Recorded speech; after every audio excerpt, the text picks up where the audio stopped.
Practicing self-care is very important. Use the three-letter S as a reminder to schedule a time for self-care, self-love, and self-maintenance. Doing something for your mental, spiritual, physical, and emotional well-being. It can help you to better be prepared for these challenging times we're living in. What are some ways that you provide yourself with self-care? Can you share? So reading, painting, crafting, awesome.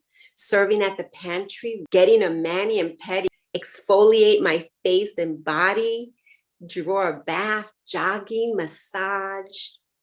Wow, these are my kind of things. Pray with team from my church. So here are other suggestions. Breathing exercises, reading like somebody had mentioned. Someone also mentioned doing yoga poses. And what about watching the sunrise, right? That sounds great. So what are some ways to practice self-love? Can you please share? Reaching out to others, get a self-affirmation from a website, disconnect, going to church, spending time with family, learning how to say no. It's very nice. You can't overload yourself. That's wonderful. That's really great. So other suggestions, and I'm probably just summarizing, prioritize yourself. Be nice to yourself. Set healthy boundaries, like no. That's right. Forgive yourself. We're the hardest on ourselves. So forgive ourselves. Practice positive affirmations, right? Like saying one-word positive sentences. I am a good person, or I am at peace, or I claim peace, right? So those are some examples of practicing positive affirmations.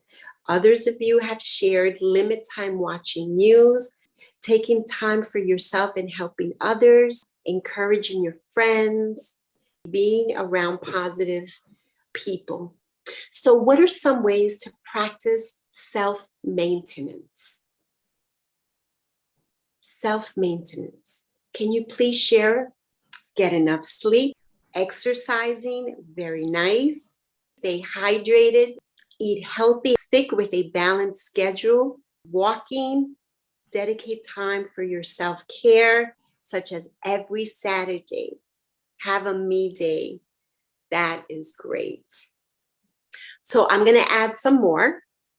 Someone already mentioned it, but I'm going to say get enough sleep, between 7 to 9 hours. Eat right, just like my coworker, Andrea Martinez, discussed in her presentation. Exercise. Remember, exercise doesn't only mean being in the gym. You can dance with your children. You can climb up a set of stairs. You can get off a stop earlier on the train or bus and walk the rest of the way. And it's also important to keep up with our doctor and specialists, appointments that we need to do to keep our medical health in tip-top shape, right? So follow up with all your necessary appointments. Now, we're all social creatures, so it's no surprise when quarantine fatigue began to set in. Social connections are important to our well-being. How have you maintained your connections with others? So FaceTime, group chats, Zoom, that's right. Phone, texting, Zoom, good communication, phone calls, social media. So these are all great ways to stay connected. Here's some more. Connect with a cause or a community group that has personal meaning to you. Let your support system know whenever you're feeling burnout. Get professional help. You have mental health benefits. Visit our website or call the Wellness and member assistance program department to find a therapist that you can talk to online, on the phone, through video, or in person.